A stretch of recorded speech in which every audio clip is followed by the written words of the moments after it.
I have had this box in my garage now for weeks. Weeks and weeks. Probably since September. Maybe October. I bought this for my Shopsmith.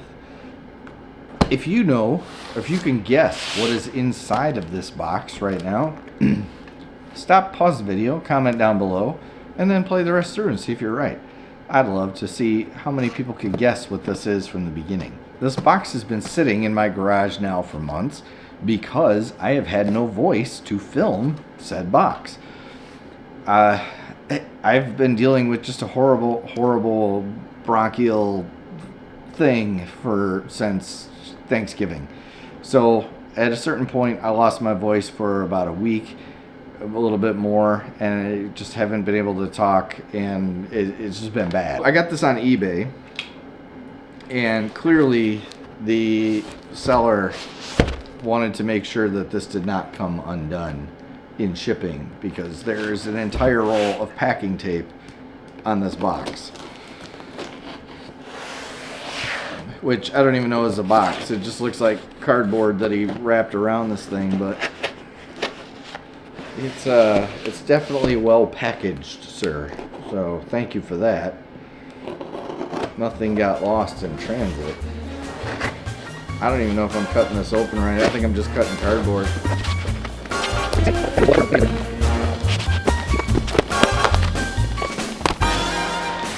All right, we're good. We're ready to see what's inside.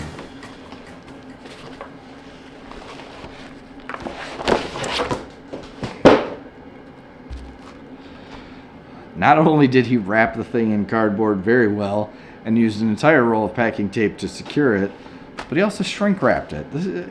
Dude, kudos to you for making sure nothing gets damaged in transit. Do you know what it is yet? Experienced Shopsmith owners will already know what this is, but maybe people who don't have a Shopsmith don't know what it is yet. But I am very excited about this.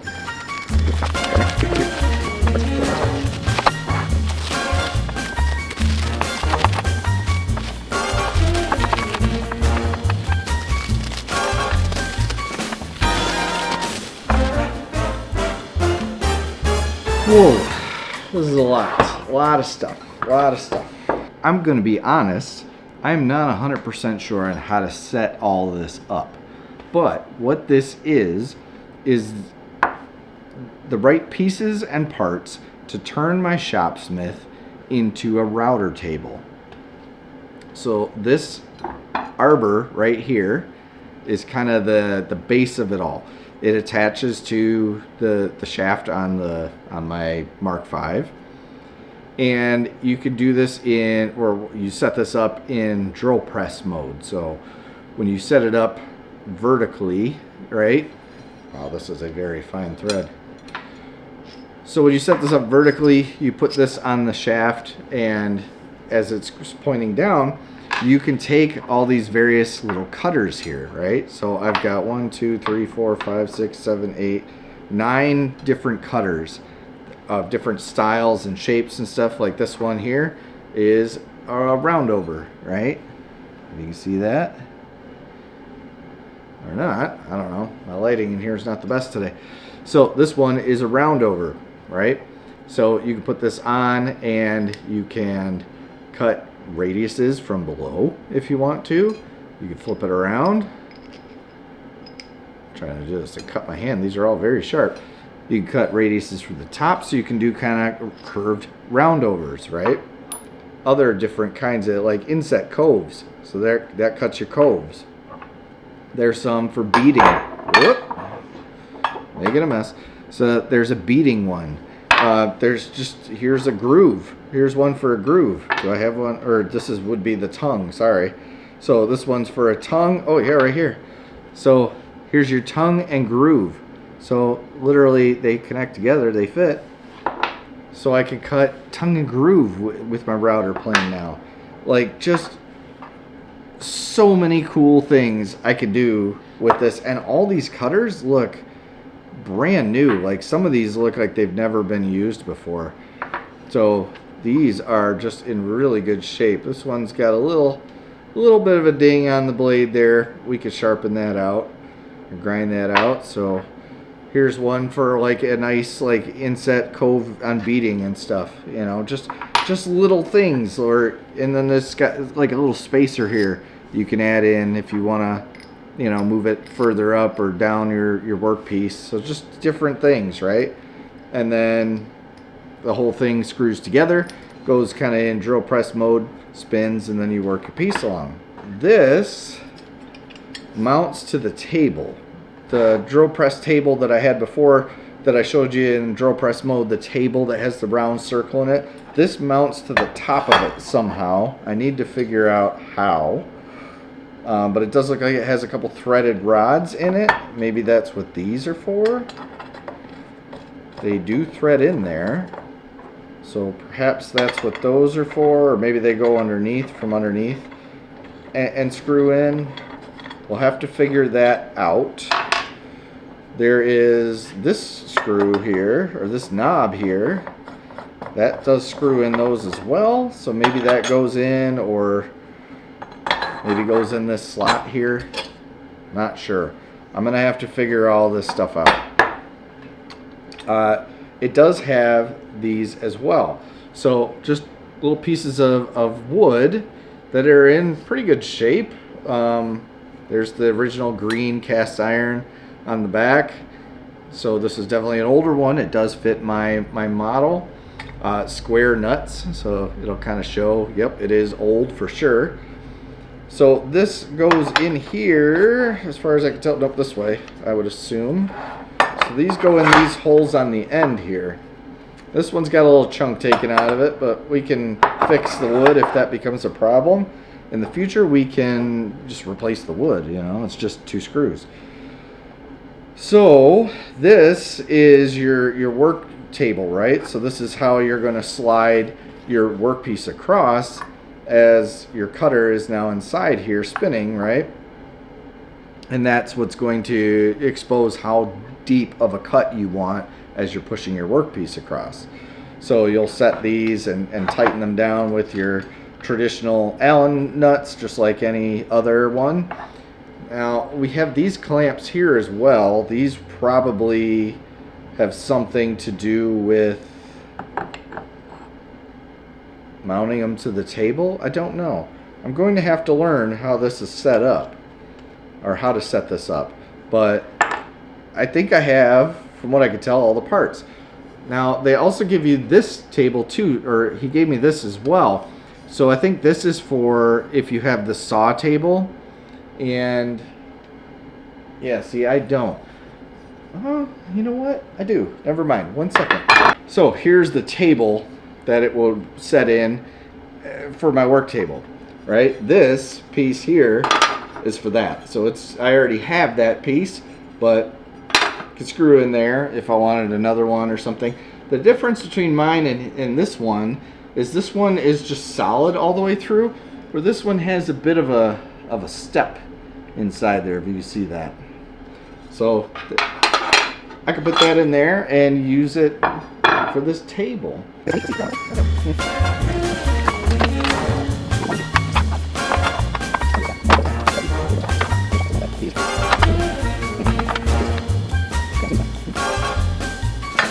Stop messing around and let's just try to put this on the Shopsmith and see if we can figure it out.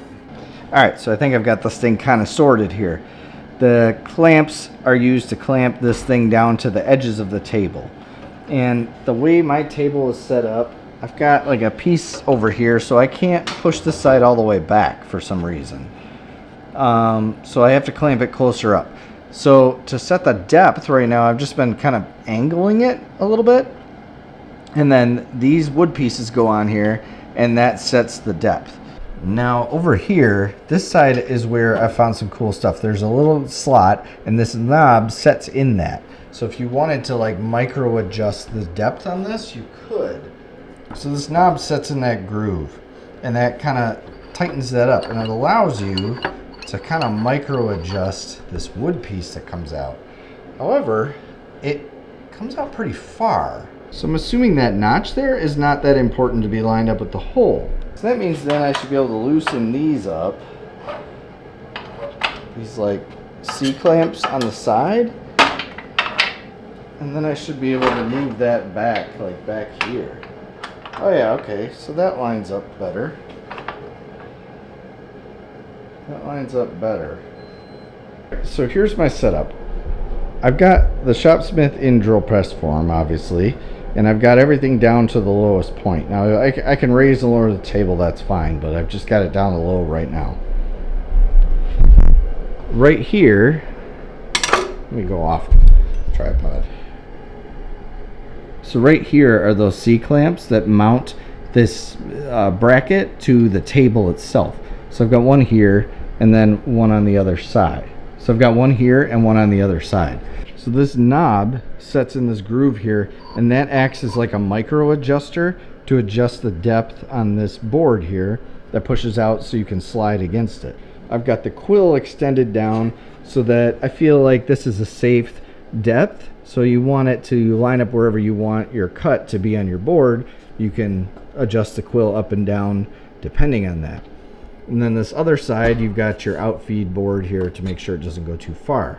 So I feel like that's decent. What I don't know though is what these guys are for still.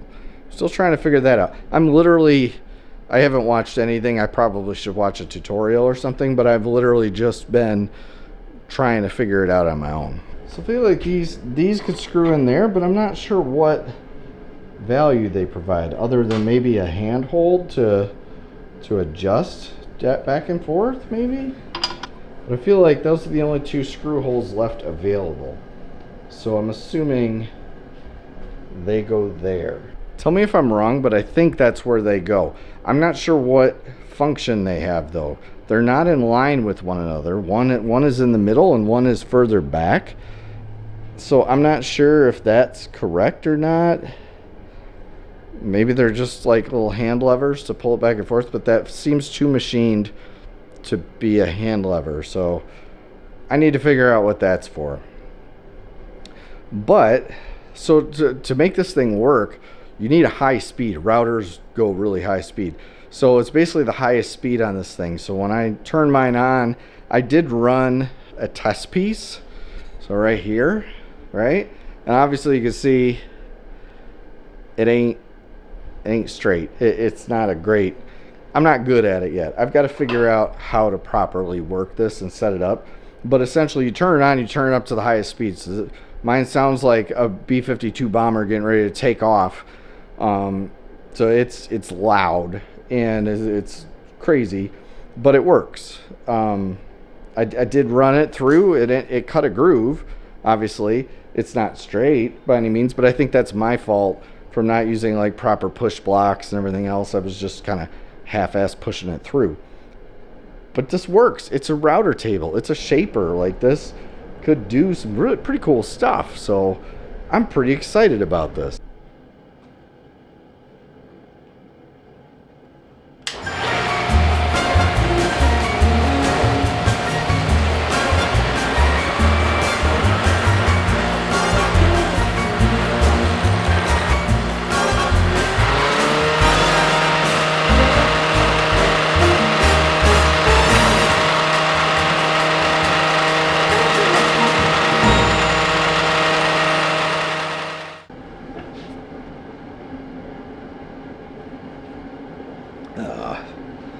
Got wood chips in my water.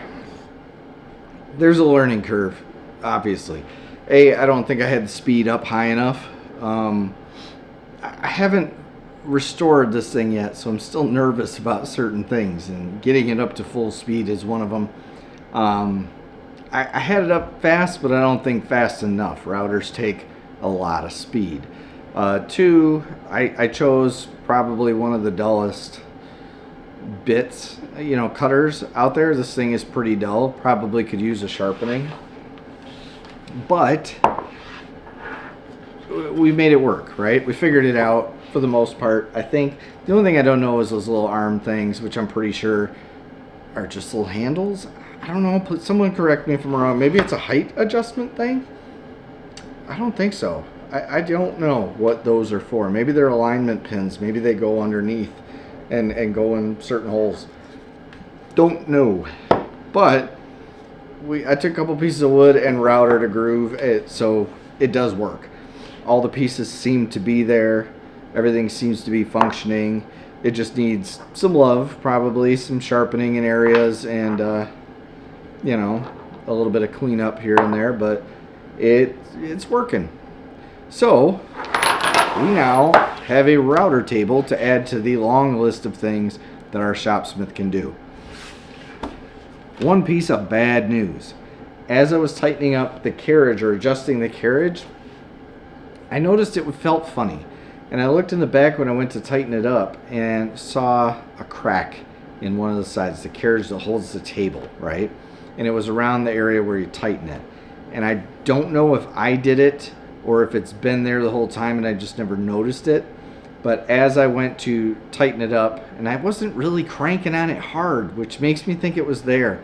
I just barely snugged it up to keep that table from moving, and off popped the piece.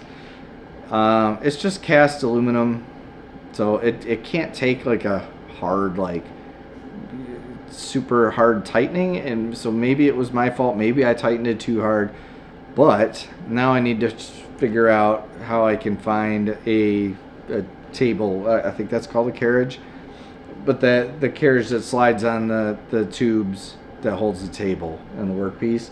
I'm gonna have to figure out a new one, because it did tighten down on the thing with just the front one, but I don't have confidence that won't move. And when you have this much spinning sharp things, I want everything to be able to lock down pretty good. So I'm gonna have to figure that part out. But for the most part, we're okay. I just got to figure out and get a new piece there. But I've got a ton of cutters. I got a bunch of shapers. I'm just adding to the list that this Shopsmith can do. I really want to add a bandsaw next. I've got so much wood that I could you know, resaw down into smaller workable pieces that's just like real big slabs, and I really don't want to cut it by hand. A bandsaw would be a great addition next.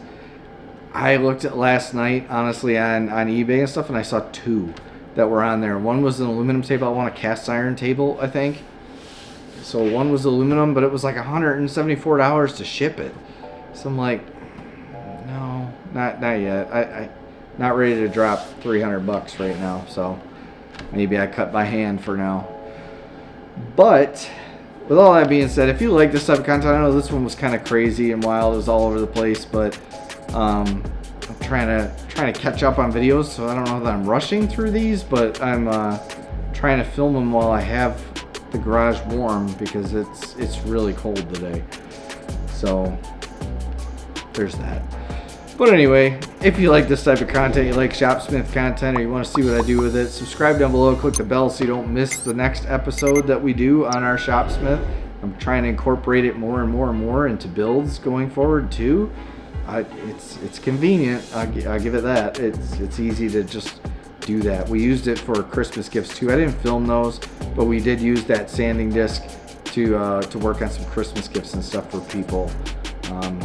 So that came in handy big time on that. So like, comment, let me know, you know, was this video any good for you? Was it entertaining, or was it just all over the place and you couldn't follow it? Let me know down in the comments down below. Give me a thumbs up on this video if you think I've earned it, and if you don't think I've earned it, give me a thumbs up on this video, because it helps. And it doesn't cost you anything, but it helps me out, it helps the channel out, and I really do appreciate it. I'm gonna sneeze. Sawdust. With all that being said, I'll see you on the next one.